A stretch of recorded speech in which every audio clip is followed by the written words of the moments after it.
자, 반갑습니다. 혁우입니다. 최근에 전 세계인의 관심사 노벨상 수상식이 있었죠. 마침 작년에 대한민국 역사상 최초로 한강 작가님이 노벨 문학상을 받으셨기에 이제 한국 노벨상에 약하다는 말 옛말이 되었나? 이제는 드디어 한국 노벨 물리학, 생리의학, 노벨 화학, 그런 노벨 과학상까지 거머쥐는 쾌거를 이룰 수 있지 않을까? 그런 일말의 기대를 품었었는데 결과를 까놓고 보니까 역시나 그러겠냐 흑우야 였죠. 그런데 한편으로 우리 마음을 더욱 쓰라리게 한 건 일본은 31번째 노벨상을 받았답니다. 그것도 무려 이제는 매년 받는 걸 넘어서 의학상, 화학상 한 해에만 2개를 받았습니다. 최근 10년치 일본의 노벨상 실적을 보면 정말 놀라운데 매년 최소 한 분야에서 노벨상을 받았고요. 이번엔 우리나라는 단 한 번도 받지 못한 노벨 과학상에서 무려 2명의 수상자가 나왔습니다. 정말 많은 분들이 한탄하는 포인트죠. 한국인들이 정말 똑똑하고 못하는 게 없다고 생각하면서도 또 한편으로는 정말 마음 아픈 주제입니다. 한국인들은 왜 주위에 있는 일본만큼 1인당 GDP, R&D에 투자하는 자본, 경제적으로는 정말 못 따라온 게 없는데 왜 이렇게 노벨상에 있어서만큼은 약할까? 또 일본은 이렇게 잘 나갔을까? 오늘 한번 또 시원하게 또 재밌게 이야기해보려고 합니다. 먼저 말씀드렸던 것처럼 최근 일본의 노벨상 실적은 정말 믿을 수 없이 잘 나가고 있죠. 어떻게 이렇게 매년 꼬박꼬박 참석해서 봤냐? 일본의 이렇게 노벨상 수상 비결이 궁금해서 역대 최초 수상자부터 2025년 전체 수상자의 데이터를 뽑아서 다각도로 한번 분석해보았습니다. 그런데 굉장히 특이한 지점이 몇 가지가 있었는데요. 가장 먼저 눈에 띄었던 점은 일본 출신 노벨 수상자들이 대부분이 일본 내의 대학에서 석사나 박사와 같은 최종 학위를 받은 비율이 가장 높다였습니다. 구태여서 영국, 미국으로 유학까지 시간 들이고 돈 들이고 또 인생 갈아가면서 먼 타지로 떠나지 않고서도 학생들이 자국 대학원에서 공부해서 노벨상까지 수상한다? 우리나라 대학원생 또 대학원 지망생들이 보면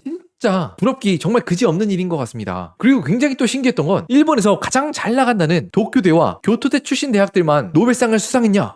이게 또 그렇지가 않더라고요. 오사카 제국대학, 도호쿠대학, 나고야대학, 오사카 시립대학, 홋카이도대학 이렇듯 굉장히 다양한 분야의 배경을 가지신 학자들이 이렇게 뛰어난 연구 업적을 거두는 경우도 많고요. 심지어는 최종 학위가 박사도 아니고 석사도 아니고 그냥 딱 대학 학부만 졸업한 학사인 경우도 3명이나 있었습니다. 여기에 화름 점정을 찍은 건 나카무라 슈지 선생님, 무려 석사 출신의 현직으로 기업 엔지니어로서 재직을 하다가 청색 LED를 개발했고 이러한 공로로 노벨상을 수상받으신 이쪽 업계의 전설의 레전드 분도 계시죠. 이렇게 일본의 대단한 성공을 보고 있노라면 한국인들은 정말 이런 궁금증이 듭니다. 물론 역사적으로 보면 우리한테 굉장히 힘든 시간을 주었고 또 일본이 경쟁 상대인 건 맞지만 사회 경제적으로나 아니면 또 인구 구조나 전 세계에서 일본이랑 가장 비슷한 나라가 어쩌면 한국일 수도 있는데 일본이 이렇게 노벨상에서 쫙쫙 잘 나갈 동안 한국은 뭐가 이렇게 부족해서 노벨 과학상을 아직도 하나도 받지 못했을까요? 물론 여기에는 굉장히 다양한 의견이 있을 수 있습니다. 대학이 돈이 많지 않아서 인프라가 깔리지 않아서 정책적인 지원이 없어서 이런 이야기를 10년, 15년 전부터 들어왔던 것 같은데 물론 그런 이야기들도 굉장히 타당하시겠지만 최근 몇 년 동안에는 그런 인프라, 환경적인 요인보다 노벨상과 한국에 접점이 없는 건 그냥 한국인들이 이런 노벨상적인 측면에 있어서 굉장히 약한 DNA를 가진 거 아니야? 그렇게 말씀하시는 분들이 점점 많아지고 있는 것 같습니다. 왜 그러냐 하면 이렇게 인프라가 약해서 환경이 안 받쳐줘서 한국인들이 노벨상을 못 받았다고 하기에는 좀 우리 마음을 불편하게 하는 반례들이 좀 있죠. 예를 들어 저 바다 건너 섬나라 대만의 노벨 화학상 수상자 학자 리위안저 씨 같은 경우에는 무려 일제 강점기 시절 대만에서 태어났고요. 타이완대를 졸업하고 미국에 가서 공부를 하시고 노벨상을 받으셨다. 아무리 우리나라 스카이의 인프라나 연구 환경 돈이 부족하다 하더라도 일제 강점기 시절 대만보다는 상황이 낫지 않았을까 그렇게 생각하는 거죠. 이뿐만이 아니죠. 중국의 노벨 화학상 수상자 투유유 교수와 같은 경우에는 학계에 대부분의 시간을 보낸 그 시절이 모택동의 문화 대혁명으로 학계가 완전히 박살난 상황이었다는 겁니다. 그런데 그 와중에서도 바득바득 어떻게 연구비를 따내고 또 고매한 중의학 서적을 뒤져가면서 연구했고 또 노벨상을 받아냈다는 거죠. 자, 문화 대혁명 속에서도 연구를 해서 노벨상을 따? 진짜 말 다 했죠. 그런 그에 반해서 한국은 어떻습니까? 조선 말기부터 지금까지 내내 만보다 인구도 또 학자도 학생도 몇 배 많았을 거고요. 당연히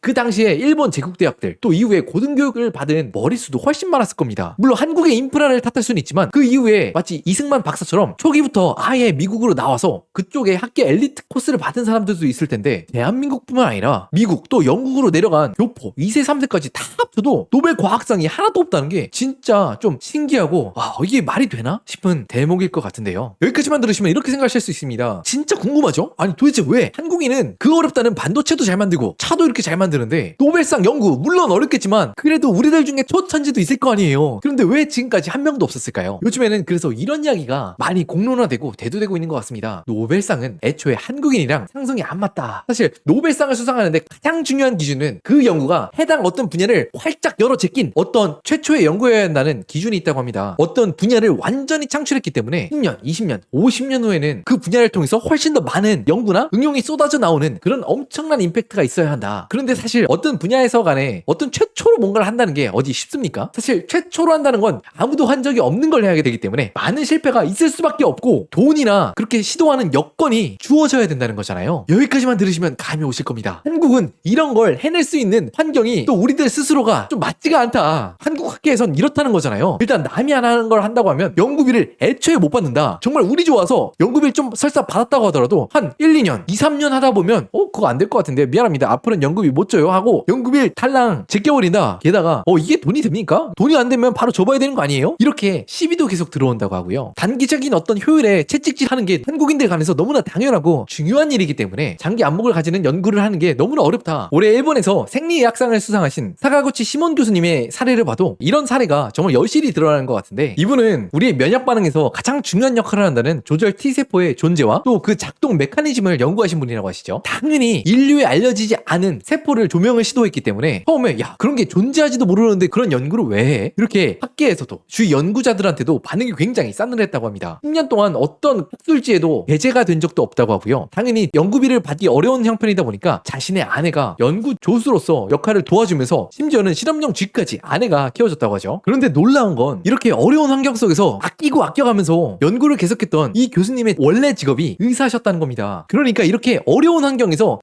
짜내고 해서 짠물나게 연구를 해야 될 필요가 있는 사람이 아니라 그냥 의사로서 정말 잘 먹고 잘 살 수도 있는 사람이었는데도 불구하고 어떠한 인류의 삶에 공헌하기 위해서 누가 알아주지도 않아도 지금 당장에 성과가 없어도 꾸준히 한 발 한 발을 내딛었던 이런 케이스들이 결국 노벨상 수상이라는 이런 엄청난 위협을 달성하는 데 도움이 된 것 같고요. 또 이와 굉장히 비슷한 재미난 예시가 있어서 가져봤는데 사실 많이들 잘 아시는 것처럼 요즘은 노벨상을 받기 위한 가장 1조건은 오래 사는 것이라고 이야기를 합니다. 왜냐하면 수상자는 아무리 대단한 걸작의 연구 논문을 냈어도 그 입증돼서 노벨상을 주기까지 살아있어야 되는데 사실 노벨상이 100년도 더 이전에 제정됐을 때 수상할 수 있는 범위의 사람 수가 각 분야당 1년에 1명에서 3명으로 지극히 제한되어 있잖아요. 사실 근데 1800년대 후반에는 쌀도 안 나오고 밀가루도 안 나오는 연구를 위해서 전 세계가 서포트 해줄 수 있는 연구자가 얼마나 됐겠어. 그런데 지금은 못해도 100배는 늘지 않았을까요? 그래서 물리학이나 화학이나 생리학 모든 분야에서 어마어마한 대학자들조차도 노벨상을 받기 위한 그 줄이 굉장히 적체가 되어 있다고 합니다. 산술 평균을 내보면 한 연구자의 가장 키가 된 연구 논문을 학술지에 게재를 하고 노벨상을 수상하는 데까지 평균적으로 35년이 걸린다고 하죠. 그러니까 박사 아니면 교수, 대학원생이 30살, 35살에 연구 논문을 냈으면 65살, 70살이 되어서야 상을 받을 수 있는 거야. 그런데 모든 노벨상이 이렇게 몇십 년 후에야 수여되는 건 아니죠. 우리도 사실 일상생활에서 어디 가나 얘는 이쪽 방면에선 너무나 천부적이다, 말도 안 된다, 그런 사람 어디나 있지 않습니까? 여기에도 같은 노벨상이지만 정말 10년에 한 번, 50년에 한 번 나올 만한 그런 노벨상의 경우에는 이례적으로 논문이 나온 다음에 정말 30년보다 훨씬 더 앞당겨서 짧게 금방 주는 경우도 간혹 있습니다. 그 대표적인 예시가 그 이전보다 유전자를 훨씬 더 쉽고 돈이 덜 들게 조작할 수 있게 만든 크리스퍼 캐스9 논문이죠. 생명공학자들은 이 논문으로 인해서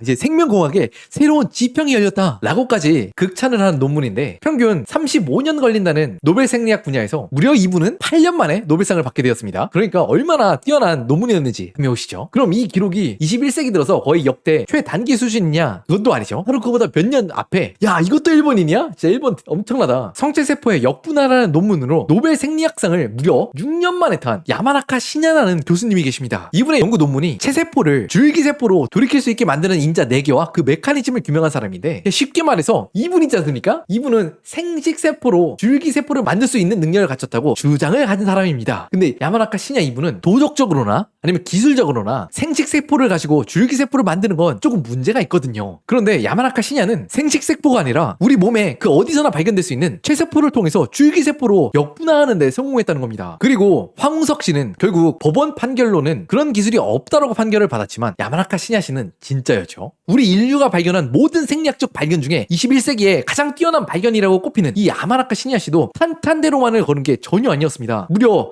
노벨상 홈페이지에 공식으로 인터뷰에서 이렇게 이야기를 했었습니다. 이분이 사실 정형외과 의사신데 나는 임상 의사로서 투자로서 소득, 안정성을 모두 포기하고 수십 년간 이 연구에 매달렸다. 우리 한국인으로서는 사실 이런 게 이해가 안 가고 여러 면모로 전율이 일어날 것 같은데, 왜냐하면 우리 한국인들은 그냥 태생적으로 이런 걸 잘 못하는 사람들이야. 위험 회피 성향이, 또 리스크를 걸어야 되는 그 성향이 안정을 추구하는 나라, 안정을 추구하는 국민, 약간 그런 성향을 가지고 있는 것 같다고 생각을 합니다. 이런 야마나카 시냐 씨의 인터뷰를 보면서 저는 정말 전율을 느꼈습니다. 저나 아니면 또 제 주위 분들을 토대로 지켜본 한국인들은 이런 걸어야 될 때 리스크, 안전한 거, 든든한 거, 이런 걸 되게 좋아하지, 걸어야 될 때 확실하게 걷는 리스키한 행동, 이런 거 잘 못하거든요. 다들 잘 아시는 것처럼 누구를 욕할 게 이건 아닙니다. 정부나 교육기관이나 개인, 우리들 모두, 한국인들은 단기적인 성과, 단기적인 이득, 단기적인 소득, 단기적인 효율에 우리의 몸이, 우리의 인센티브가 움직여. 안타깝게도 흑우 개인적인 생각으로는 10년 후, 20년 후, 30년 후에 있을지 없을지 모르는 큰 성과를 위해서 단기적으로 잠시적 이득을 희생할 그런 재능? 그걸 꿋꿋이 끌고 갈 재능? 한국인들한테는 이거 많이 없는 것 같아요, 진짜로. 일본에서는 이렇게 정형외과 의사, 교토대 명문대 출신 의사, 이런 분들이 앞서 나서서 기초의학에 투신하시고 또 인류의 진보에 엄청난 기여를 하는 어마어마한 성과를 이루는 걸 우리는 지켜보고 있지만, 사실은 한국에서는 어떤 경우들을 더 많이 보죠? 아마 제 나이 또래 분들은 이 책을 많이 보셨을 겁니다. 베스트셀러셨죠. 가난하다고 꿈조차 가난할 수는 없다. 이게 정말 제 또래 학생들은 너무 감동적이다, 감명 깊다, 이렇게 많이 보셨을 것 같은데, 대충 내용이 이랬습니다. 정말 가난하게 살던 어떤 학생이 있었는데, 재정적으로 굉장히 어려웠던 상황이었는데도 불구하고 영재 고등학교라든지 아니면 한국에서는 정말 꿈꾸기 어려운 프린스턴 대학교에까지 가서 공부를 하셔서, 한국인분들 꿈은 넓게 크게 가지시기 바랍니다, 이렇게 저처럼 어려워도 해낼 수 있어요 라고 당차게 말씀하셨던 분, 이분의 근황을 아십니까? 프린스턴 대학교에서 최우등으로 졸업을 하시고 한국에 돌아와 의학 전문 대학원을 다니셔서 현재 신사역 부근에서 비만 전문 미용의사로 일을 하고 계신다고 합니다. 제가 절대로 이분의 개인적인 선택을 평가할 수는 없습니다. 그런데 일개 방구석 흑우 유튜버 저로서는 너무나 안타까운 것 같아요. 한국인들은 이런 단기적인 이득, 소득을 희생할 수 있는 그런 대범함이 너무 약한 것 같습니다. 비단 이분만이 아니죠. 수많은 정말 똑똑하신 분들이 제 주위만 보더라도 어떻게 큰 꿈을 꾸는 것보단 한국인분들은 그런 성향 자체가 다한 수입, 또 그리고 10년, 20년 후에도 어느 정도는 벌 수 있는 것만 같은 그런 직종들을 선택하는 경우가, 내가 세상을 바꾸겠다, 글로벌에 먹힐 수 있는 독점 회사를 설립하겠다 라고 이야기하는 경우보다 훨씬 더 자주, 또 많이 본 것 같아요. 이제 인생을 좀 살아보신 연배에 있으신 분들은 아시죠? 우리가 살다 보면 가끔 터지는 잭팟은 어둠 속을 묵묵히 걸어야 하는 경우가 많다. 아주 잠깐 흑우스토리 채널 영상 제작을 후원해주신 비교원을 소개해드릴게요. 아마 오며 가며 이런 문구 어디선가 한 번쯤 보셨을 거예요. 인터넷 바꾸시면 최대 몇십만 원을 드려요. 그런데 저같이 의심 많은 사람들은, 아니 무슨 세상에 어떤 사람이 돈을 거저줘, 뭐 이상한 생각지도 못한 술수가 있는 거 아니야? 라고 생각하실 수도 있지만, 구조를 따져보면 명확합니다. 이런 업체들이 우리들한테 돈을 주는 구조를 따져보면 이해가 또 빠르게 되실 텐데요. 혹시 인터넷 가입할 때 이렇게 SK, KT, LG 대리점을 직접 찾아가서 똑똑똑 저기요 저 인터넷 또는 휴대폰 알아보러 왔어요 하시는 분들 이제는 많이 안 계시죠? 아시다시피 이런 통신사들은 자기 발로 매장에 들어온 고객보다 이렇게 비교원이라든지 외부에서 고객을 데려오는 마케팅 채널에 훨씬 더 고객을 데려오기 위한 많은 예산을 쓴다고 해요. 직접 자기 발로 들어온 고객들은 잡아다 놓은 물고기다 이거죠. 비교원은 이렇게 통신사한테 받는 그 마케팅 인센티브를 인터넷이나 휴대폰 신규 가입자에게도 나눠서, 인터넷 가입 시 최대 48만원, 휴대폰 구매 시엔 최대 50만원, 정수기 렌탈 시엔 최대 30만원, 모두 합해서 최대 128만원까지 혜택을 받을 수 있는 구조라고 합니다. 또한 기존 휴대폰 그대로 통신사만 바꿔도 최대 30만원의 추가 혜택도 있다고 하네요. 인터넷, 휴대폰 약정 끝나고도 귀찮아서 아직 안 바꾸셨다면 이번 기회에 한번 비교원에 들어가서 비교해보세요. 비교원에서 가입하고 친구 추천까지 하면 4만원 신세계 상품권을 무제한으로 받는 이벤트도 진행 중에 있다고 합니다. 추가로 혜택들이 궁금하신 분들은 1670-2521로 전화하시거나 이 영상의 더보기란에 있는 링크 또는 네이버에 비교원을 검색해보시면 편하게 비교해보실 수 있습니다.